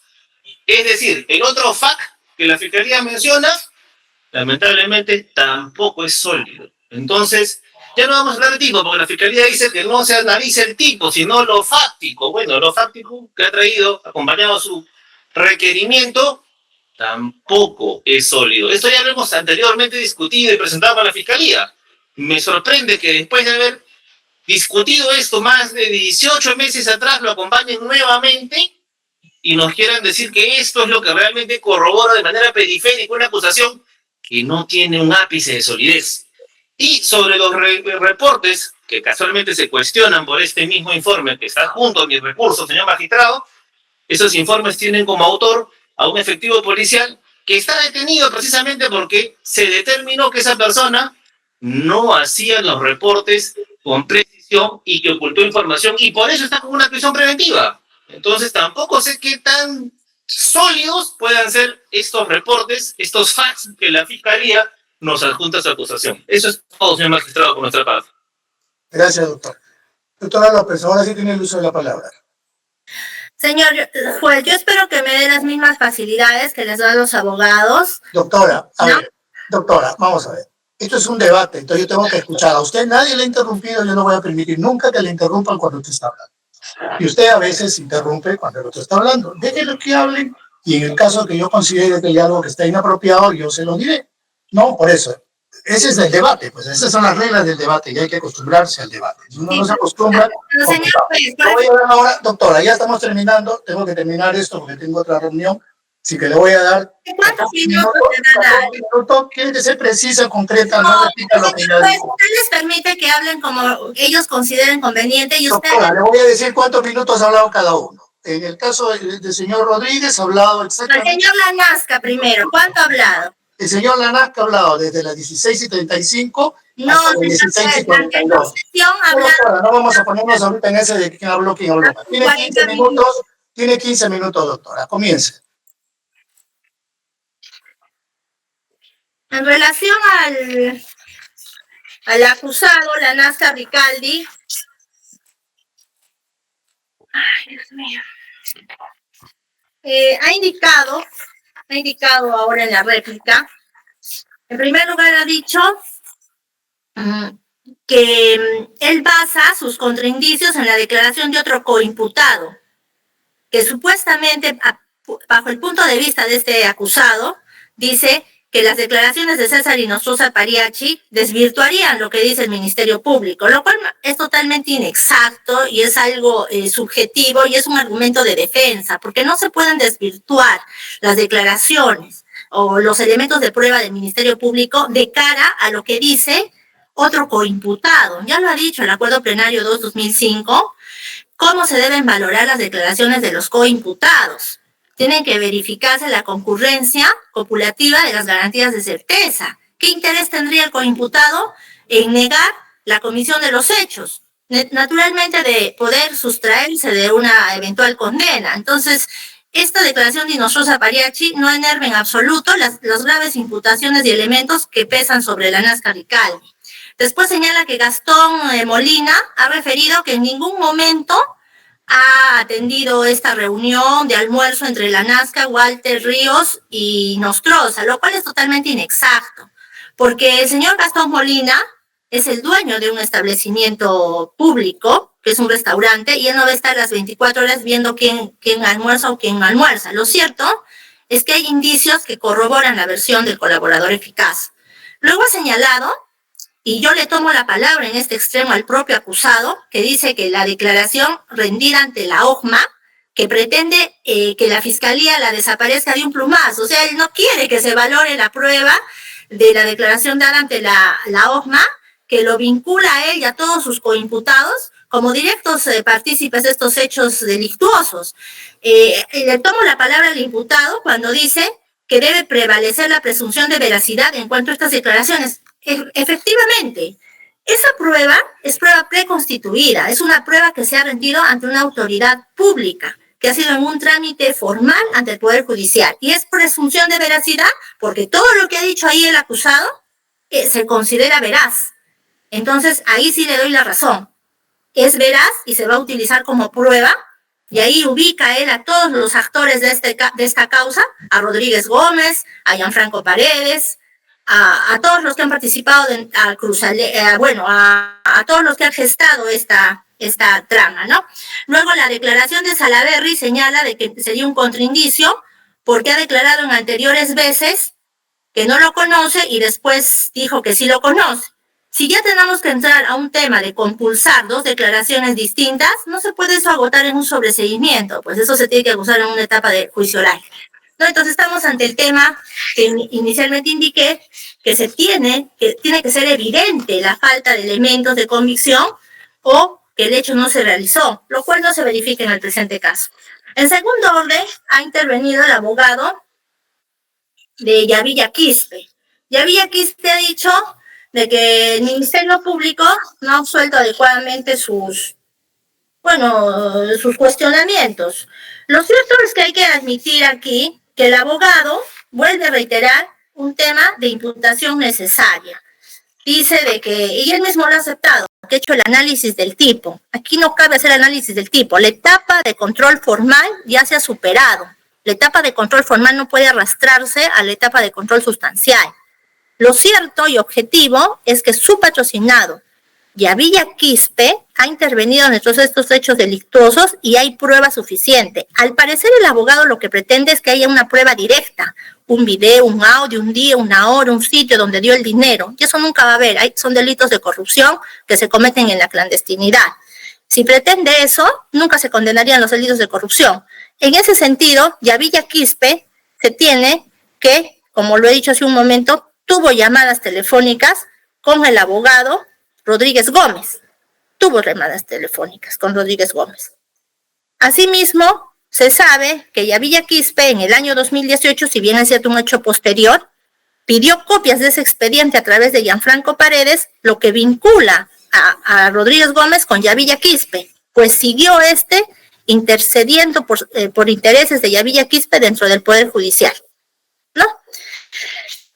Luego, esos son indicios. La Corte Suprema ya en un acuerdo plenario de indicios ha indicado que puede haber incluso un indicio cuando tiene una singular fuerza acreditativa. No, pueden ser indicios plurales o un indicio singular, pero tiene que ser de una real fuerza acreditativa. ¿Qué hace el imputado? Está acreditado el nexo que tenía con Yavilla Quispe con Rodríguez Gómez, para poder, y también con Kemper, para poder triangulizar toda esta trama, ¿no?, que acabamos de señalar en este proceso. Luego, en relación a Miguel González Guapaya, habla mucho el señor abogado de la boleta y dice que ha presentado una pericia y cosas así. También debemos hacer mención aquí como un elemento de convicción sumamente fuerte, la declaración de la Nazca Ricaldi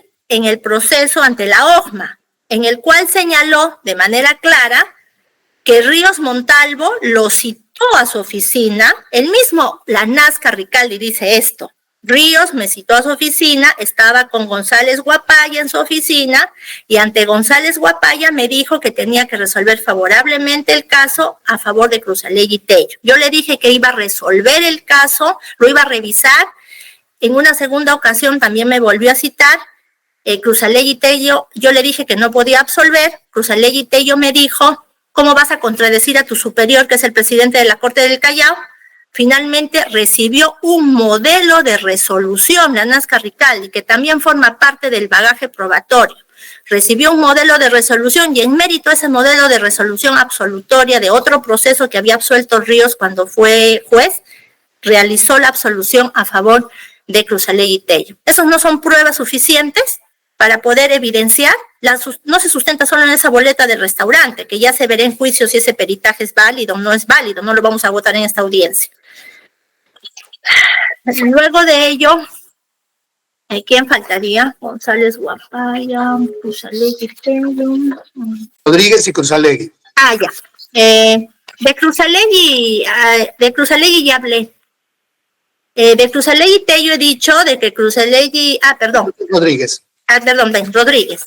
Rodríguez, en su réplica ya no ha abondado más detalles, simplemente se ha ratificado en las causales que he invocado primigeniamente y la Fiscalía también se ratifica en que son contradictorias, son implicantes y son incoherentes, ¿no? Al señalar dos estos. Pero lo cierto es que contra Rodríguez Gómez también hay una pluralidad de indicios que lo ubican y lo vinculan dentro de esta escena imputativa.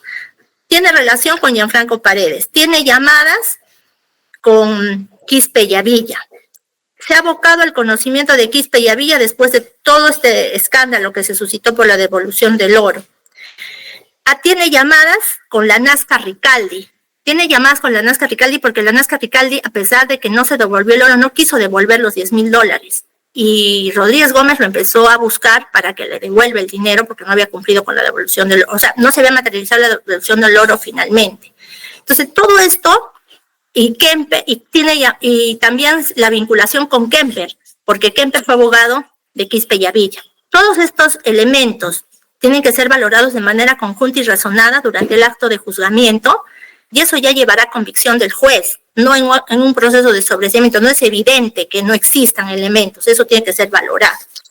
Y Cruzallegui Tello, Cruzallegui Tello dijo, el abogado en la anterior sesión dijo de que solamente uno de los elementos, dijo que no existía razonablemente la posibilidad de incorporar nuevos elementos a la investigación. El Ministerio Público no considera que haya la necesidad de incorporar nuevos elementos, con los que tenemos es más que suficiente para ir al acto de juzgamiento. El abogado dijo que solo se contaba con 3: la resolución de alcaldía, la sentencia que fue impugnada y la copia simple de una boleta de venta. Al respecto, tenemos que indicar que no son los únicos elementos. Hay que hablar también de que Cruzaley y Tello tiene llamadas con la Nazca Ricaldi. Y Cruzaley y Tello tiene varias llamadas con la Nazca Ricaldi. Cruzaley y Tello era amigo de Belisario González Guapaya, de quien se valió para llegar a Walter Ríos Montalvo. Y tiene un montón de llamadas también con Miguel González Guapaya, en los tiempos en que se gestaron estas acciones, ¿no? Entonces, son elementos con una singular fuerza acreditativa, señor magistrado, que no se tienen que ver desde el punto de vista cuantitativo, sino desde el punto de vista cualitativo. ¿Cuáles son las cualidades que dotan de eficacia? Porque de acuerdo a las reglas de la lógica, no es normal que un procesado hable con un juez. Yo eso nunca lo he visto, que un procesado que va a ser a puertas de ser condenado esté llamando al juez, ¿no? Entonces eso ya es sintomático para poder ir al acto de juzgamiento y ahí se determinará, no a nivel de un sobreseimiento. Por todas esas consideraciones, señor juez, vuelvo a reiterar mi pedido de que se desestimen todos estos sobreseimientos y se prosiga con el séquito del control de acusación. Muy bien, muchas gracias, doctora. Habiendo escuchado todos los argumentos de las defensas respecto de los sobreseimientos planteados, específicamente de los acusados por la Fiscalía, señores Rodríguez, Cruzaley, González y Avilla, la Nazca, así como la réplica de la Fiscalía, y me falta escuchar a la Procuradora. Por eso le voy a dar unos 7 minutos, doctora, para escucharla y para concluir. Doctora Bengoa. Sí, voy a ser sumamente breve, señor magistrado. En la misma línea de la representante del Ministerio Público, solicitamos se declare infundado los requerimientos de sobreseimiento presentados por las defensas técnicas de los acusados La Nazca, Ricaldi, La Villa, Quispe, Rodríguez Gómez, González Guapaya y Cruzaley y Tello, dado que no se evidencia la presencia de las causales invocadas en sus respectivas peticiones. En efecto, señor magistrado, por el contrario, existe la presencia de suficientes elementos de convicción que fueron debidamente glosados por la titular de la acción penal en su requerimiento acusatorio y en su requerimiento de integración, que sustentan las imputaciones contra los acusados en el grado de sospecha suficiente para los delitos postulados, evidenciándose la probabilidad preponderante de su comisión. Y si bien se plantea que no se ha podido demostrar la comisión de los delitos, sin embargo, no se realiza una interpretación sistemática de todos los elementos de convicción presentados, los mismos que vinculan directamente a los acusados con los delitos postulados por la titular de la acción penal, no resultando correcto entonces en esta etapa procesal concluir que no se ha podido demostrar la comisión de los delitos postulados cuando no se analizó y debatió la totalidad de las pruebas, siendo estas que van a ser debatidas en una siguiente etapa procesal de ser el caso. Tampoco resulta correcto que no se presenten los elementos o que las defensas técnicas consideran o sustentan que no se presentan los elementos típicos de los delitos imputados, dado que en la acusación fiscal ya analizados en el control formal se ha cumplido con subsumir los elementos configurativos de los delitos postulados, dándose cumplimiento a una acusación debidamente motivada conforme a lo estipulado en el inciso 5 del artículo 122 del Código Procesal Penal. Se ha escuchado también que se debe sobreseer la causa dado que no existe una imputación concreta. Sin embargo, se debe tener en cuenta o tener presente lo que establece la casación 463-2019 Arequipa, que señala que un defecto formal de la acusación vinculado a la imputación necesaria no es un supuesto para amparar la institución procesal de sobreseimiento, Se trata de un vicio procesal que debe subsanarse en la audiencia de control de acusación fiscal, pero no convierte a la acusación, no convierte la conducta imputada en atípica. Con lo que se concluye al respecto que la imputación concreta fue debidamente postulada y debatida en el control formal de la acusación. De otro lado, se escuchaba también la postulación de que no existen elementos de convicción suficiente. Sin embargo, no se ha cumplido con desarrollar si existe razonablemente la posibilidad de incorporar nuevos datos a la investigación de parte de los acusados, siendo este presupuesto también exigido en la causal por la cual plantean el sobreseimiento de estas defensas. Esto es en el inciso D del artículo 344, numeral 2 del Código Procesal Penal. Razones por las cuales, señor magistrado, solicitamos se declare infundada la solicitud de sobreseimiento planteada por las defensas técnicas de los acusados antes mencionados. Eso es todo, señor magistrado. Gracias, doctor.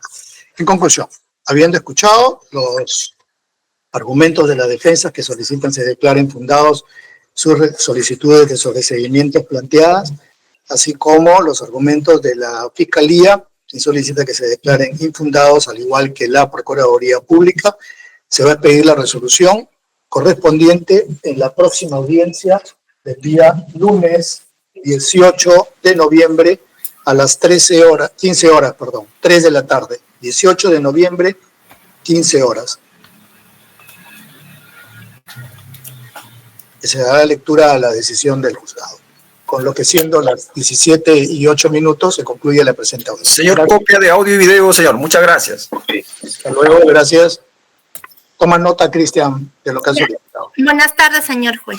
Buenas tardes. Buenas tardes. Buenas tardes. Buenas tardes. Buenas tardes.